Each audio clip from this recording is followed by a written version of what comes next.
मौनी अमावस्या के दिन महाकुंभ में हुए भगदड़ और उसमें मारे गए लोगों के आंकड़ों पर इस वक्त देश में जबरदस्त सियासी महाभारत छिड़ी हुई है। लखनऊ से लेकर दिल्ली तक, अखिलेश यादव से लेकर मल्लिकार्जुन खड़गे तक योगी और मोदी की सरकार के खिलाफ आक्रामक हैं। सरकार से मौत के असल आंकड़े पूछ रहे हैं। वहीं योगी आदित्यनाथ इस हादसे की तार किसी बड़ी साजिश से जोड़ रहे हैं। आखिर महाकुंभ में मौत के आंकड़े पर किस तरह महाभारत छिड़ी है, ये रिपोर्ट देखिए।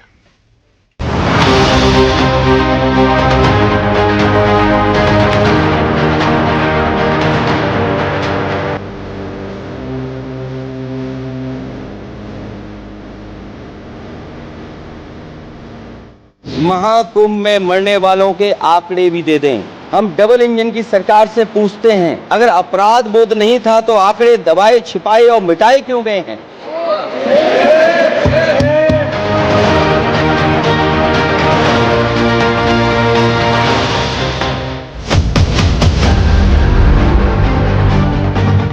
महाकुंभ में दिवंगत लोगों को श्रद्धांजलि देता हूं, जिन्होंने आज हजारों की संख्या में वहां पर अब अपनी जान दी है कुंभ में।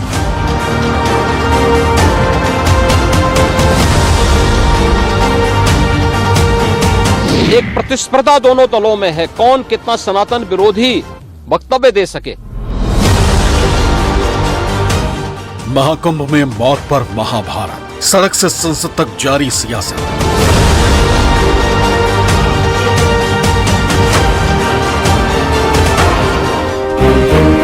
सदन में विपक्ष के सवाल, आंकड़े क्यों छिपा रही सरकार?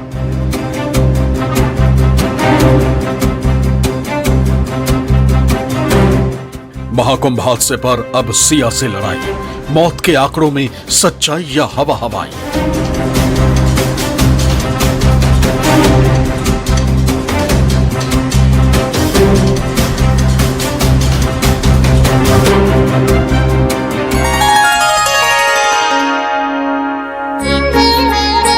महाकुंभ यूपी के प्रयागराज में चल रहे सनातन धर्म का एक ऐसा अद्भुत, अकल्पनीय और अलौकिक संगम, जहां पिछले कई दिनों से 1-2 हजार नहीं बल्कि लाखों और करोड़ों की संख्या में श्रद्धालु पहुंच रहे हैं।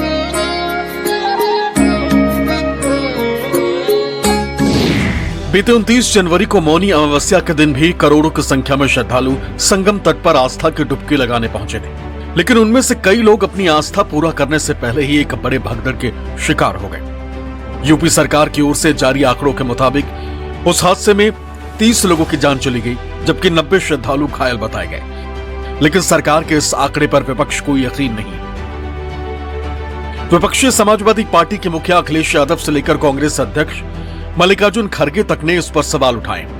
अखिलेश यादव सड़क से लेकर संसद तक महाकुंभ की व्यवस्था और भगदड़ में मारे गए लोगों के आंकड़ों के बहाने बीजेपी की डबल इंजन सरकार को कटघरे में खड़ा कर रहे हैं। मंगलवार को लोकसभा में बजट सत्र के चौथे दिन राष्ट्रपति के अभिभाषण पर धन्यवाद प्रस्ताव पर अपनी चर्चा की शुरुआत अखिलेश यादव ने महाकुंभ हादसे से कर यूपी की योगी और केंद्र की मोदी सरकार पर जमकर निशाना साधा। अखिलेश यादव ने योगी सरकार पर हमला बोलते हुए सरकार के सामने अपनी 5 मांगे भी रखी।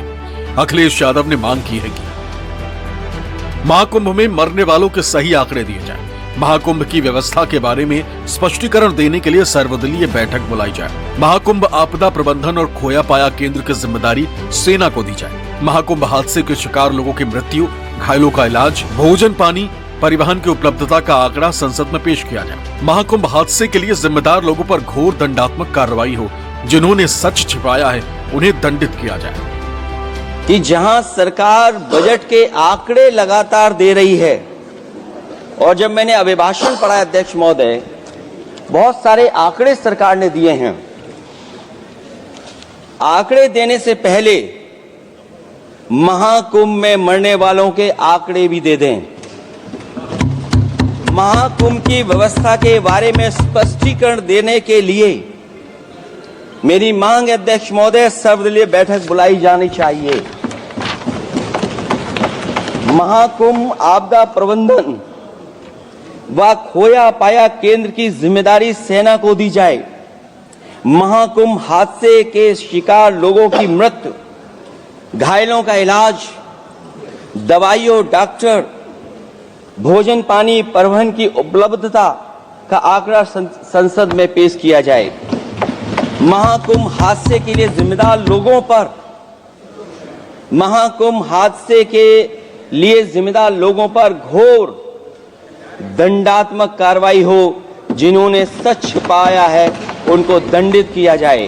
हादसे पर बेहद ही आक्रामक तरीके से सरकार पर अटैक करते हुए अखिलेश यादव ने यहां तक कह दिया कि अगर कोई अपराध बोध नहीं था तो फिर आंकड़े दबाए, छिपाए और मिटाए क्यों गए। अखिलेश यादव के संसद में दिए इस बयान पर यूपी के सीएम योगी आदित्यनाथ ने भी पलटवार किया। हम डबल इंजन की सरकार से पूछते हैं, अगर अपराध बोध नहीं था तो आंकड़े दबाए, छिपाए और मिटाए क्यों गए हैं? सच छिपाना और मिटाना भी तो अपराध है। इसका दंड कौन भुगतेगा अध्यक्ष महोदय? जहां इंतजाम होना चाहिए था वहां प्रचार हो रहा था। एक धार्मिक समागम में डबल इंजन का राजनीतिक प्रचार अशोभनीय है, निंदनीय है। ये बात सुनने में आई और सुनते रहे हम लोग कि सरकार ने 100 करोड़ लोगों के आने का इंतजाम किया है। और अगर 100 करोड़, अध्यक्ष महोदय, अगर ये बात गलत है तो मैं रिजाइन आपको देना चाहता हूं। ये कहना कि कोई आंकड़े नहीं दिए गए, यहां से प्रशासन से जो बयान, जो आंकड़े दिए गए, उन आंकड़ों को मैंने भी सबके सामने रखा। घटना दुखद थी, हर व्यक्ति दुखित था और जितने क्विक रिस्पांस से मेला प्रशासन, police, NDRF, SDRF, civil defence, इन सब ने मिलकर के घायलों को हॉस्पिटल पहुंचाने का काम किया, अपने आप में एक मिसाल है। इससे पहले सोमवार को राज्यसभा में विपक्ष के नेता और कांग्रेस अध्यक्ष मल्लिकार्जुन खड़गे ने महाकुंभ में मारे गए लोगों के आंकड़े को लेकर सरकार को कटघरे में खड़ा किया। हालांकि खड़गे का वो बयान विवाद का शक्ल ले लिया, क्योंकि उन्होंने अपने बयान में 1000 लोगों की मौत का जिक्र कर दिया था। खड़गे के इस बयान पर सरकार की ओर से पलटवार तो किया गया ही, साथ ही सभापति जगदीप धनखड़ के साथ भी खड़गे की नोकझोंक हो गई। अपनी बात आरंभ करने से पहले मैं महाकुंभ में दिवंगत लोगों को श्रद्धांजलि देता हूं, जिन्होंने आज हजारों की संख्या में वहां पर अपनी जान दी है कुंभ मेला। ये देखो, ये मेरा अंदाज। तो ये सर, मैंने ये गलत है तो आप बताइए सर। ये देखो, उसीलिए बोला ये गलत है, ये मेरा अंदाज है। अगर ये सच नहीं है तो आप बताइए क्या सच है।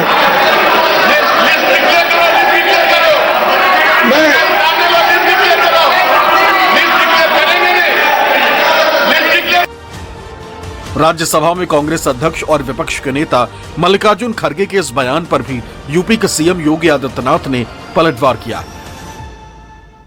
कांग्रेस अध्यक्ष का यह कहना कि प्रयागराज कुंभ में मौनी अमावस्या के दिन हजारों लोग मर गए, हमें अफसोस होता है। एक इतना वरिष्ठ नेता, कांग्रेस देश की जो सबसे पुरानी पार्टी है, उसके अध्यक्ष से अपेक्षा की जाती है कि वो एक मर्यादित बयान देश की संसद में रखें, और इतना गुमराह करने वाला बयान न सिर्फ सदन में बल्कि सदन के बाहर भी महाकुंभ हादसे पर घनघोर और सियासी बयानबाजी चरम पर है। सदन से बाहर दिए इन दो महिला नेताओं के बयान पर भी इस वक्त जबरदस्त गहमा गहमी। एक तरफ हैं पूर्व अभिनेत्री और समाजवादी पार्टी से राज्यसभा सांसद जया बच्चन, तो वहीं दूसरी तरफ है पूर्व अभिनेत्री और बीजेपी की मथुरा से लोकसभा सांसद हेमा मालिनी। सबसे पहले आपको हेमा मालिनी के बयान पर मचे सियासी तूफान की कहानी बताते हैं। दरअसल हेमा मालिनी उन वीआईपी लोगों की लिस्ट में शामिल हैं जो महाकुंभ में हादसे वाले दिन आस्था की डुबकी लगाने प्रयागराज पहुंची थी। हादसे वाले दिन जब हेमा मालिनी के गंगा स्नान के बाद तस्वीरें सामने आई तो हर किसी के सवालों की सुई उनकी तरफ मुड़ गई थी। मंगलवार को भी जब हेमा मालिनी संसद पहुंची तो उनसे सवाल पूछा गया तो उन्होंने जो जवाब दिया उस पर सियासी बवाल मच गया। हम कुंभ में गए थे, we had a very nice part, बहुत अच्छा सब कुछ हुआ, बट ये इंसिडेंट हुआ था विच इज राइट, बट इतना बड़ा ऐसा कुछ नहीं हुआ था लेकिन वो कितना बड़ा है क्या है वो मुझे नहीं मालूम है, but very well managed, everything was done very well. Ma'am मुझे ज्यादा एग्जैजरेट किया जा रहा है अभी। हेमा जी की हो सकता है स्पेशल व्यवस्था कर दी होगी सरकार ने, वो सत्ता पक्ष के नेता भी हैं, एक बड़ी कलाकार भी हो सकता है, उनके लिए अलग से इंतजाम हो, लेकिन वहाँ सैकड़ों लोगों की जो डेथ हुई है वो किसी से छुपा नहीं है और सच्चाई को छुपाने की हर स्तर के षड्यंत्र हो रहे हैं।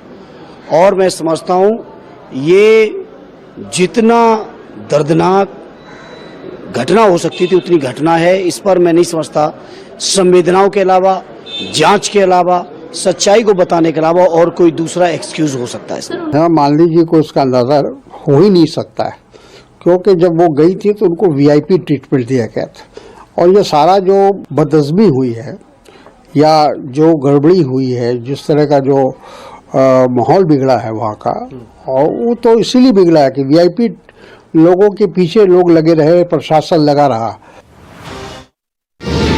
निष्पक्ष मतलब न्यूज़ 24।